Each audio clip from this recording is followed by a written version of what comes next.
are two very important questions I'm sure you have when you compete, if you're thinking about competing. One is, how are bikini competitions scored? Basically, what do judges look for, A, and B, how is the score? What's with the scoring? How is it scored? What's on their little sheet of paper? This is important because how are you going to know what to focus on? How are you going to win if you don't know how you're going to be graded? That is like step number one in anything that you want to succeed in. You need to know the rules of the game if you want to win the game. Now, in this book, Bikini Competitor's Little Black Book of Awesome, that question is answered. So I'll reference the book to tell you the answers. First of all, I've spent time with competition judges, and competition judges, this is how they have their little score sheet. And I was thinking, all right, I even did an online search, right? You may have done this as well. How are bikini competitions scored? Because I thought maybe there's like a score sheet with like all these columns, but that's not it. What they do is they look at the girls, and on their sheet of paper they write first, second, third, fourth. They give you your placing, and each judge is going to have a different placing. Then everything is tallied up, and the person with the lowest score, meaning if a competitor gets first, number one, all throughout for all the judges, then she's going to have the lowest score, and she's going to be placed as first place. So that's how that's done. In the OCB, you're actually getting scored during pre-judging. Right? So you're getting judged during pre-judging, which is funny, huh? So when you do your T-walk, 99% of the time the placings have already been established. So the only part that you need to worry about is during those comparison rounds, and that's the same too for NPC. Now, what do judges look for? This is important for you to know. That way you can get in the gym and be the most effective in your training plan. So number one, the top thing that judges look for are glutes, developed glutes. Nice round glutes, the little side definition. Bikini competitions are won from the back, hands down. The bigger you can get your booty, the better. What else are they looking for? They're looking for a toned and developed glute ham tie-in, so that area right below your glutes and right above your hamstrings. That is a problem area for a lot of females. I mean, it was for me. That is definitely the last thing to go as far as when I'm cutting and trying to get lean for a show. I always have a dimple like right there. So just heads up. You might want to concentrate on hamstring exercises. That way you can get that developed, because the more muscle you develop in that area will push against the skin and eliminate any of that dimpling. You also want developed shoulders. So you want nice round shoulders. You don't want overdeveloped shoulders. Like an example would be going for overdeveloped, like you see on figure girls. You just want a nice rounded shoulder or deltoid. They also want a quad sweep. They look for a quad sweep. So your quads have like this nice sweep when you have some muscle to it. You want to be careful not to overdevelop your quads, because that could detract from the overall look.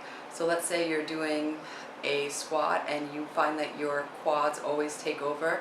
You want to be careful for that and make sure you're activating your glutes, because if you're doing squats and your quads are always activated and you want your glutes, you're taking away from your glute development, and you could end up with overdeveloped quads. Developed lats are good.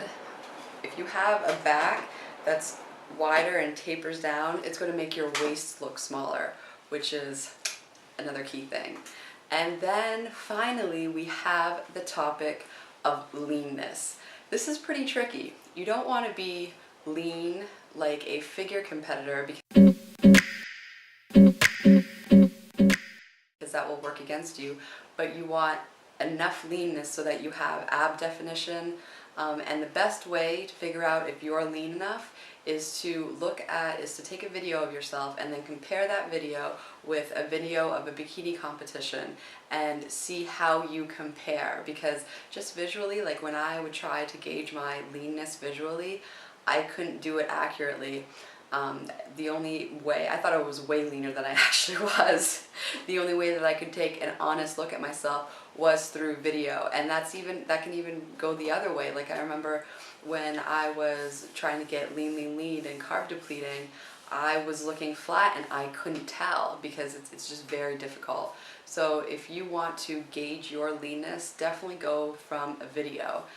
If you do take a fat measurement test, let's say with calipers, those aren't really accurate based upon human sources of error and based upon where the measurements are taken and where you may hold fat. If you do want a hard number to put to it, I mean 10% is a good number to be at, but then it depends. I mean, you could have a girl who's at 12% against a girl who's at 9%, and the 12% body fat girl could win because she was holding the fat in better places and she did better posing, for example. So body fat percentage is definitely not a hard and fast rule, but you definitely want to have enough leanness so that you have some ab definition and you can definitely hold your own with the other girls. Another thing too, what judges look for, this is especially important, is professionalism, so posing professionalism. In this book, it shows a video and it shows the placings of the girls, and it goes through why first place first and why that girl placed over second, why second place over third, and it's from the judge who judged that very competition. So it's legit. The reason why, first of all, there was two girls, first and second place. They had the exact same body, exact same suit, exact same hair. They looked like twins, except one was a little bit taller than the other. Now, one placed over the other, and do you want to know why? During their back pose, when they're facing the back of the curtain and their butt is to the judges, one girl was posing not as professional as the other, and she got second place. So what does that mean? Her legs were too far apart during her back pose. So you want to have your legs shoulder width apart, and hers were more than shoulder width apart. And shoulder width apart is the max distance. Even if you went a little bit less than shoulder width apart, just to be safe, that would be better for you. So it just goes to show you that you could bring in the best package, but if you don't pose professionally and you don't adhere to what the judges look for, that could work against you. That is probably the biggest piece of advice, is to pose professionally. Well, look as professional as you can in clear heels anyway. So that's it. If you want to put together a great training plan for bikini, definitely focus on your glutes, focus on your glute hamstrings, your shoulders, your lats, and get lean, show lean for the show. And all of that is covered in this book, exactly how to do that in a safe way that won't wreck your metabolism. So yes, I'll show you the title one more time. It is Bikini Competitor's Little Black Book of Awesome, and it was my pleasure to share with you some information that I didn't have when I was looking around. In fact, I was at a show that I was watching. I was filming that show, and I was looking over at the judges, and I wanted so bad just to like peek over their shoulder to see what they were like, what the piece of paper looked like. But it's actually just very simple. It's just the competitor's number and what they place them as far as what their standings go, what their place goes, as far as first, second, third, fourth, fifth. You get the idea.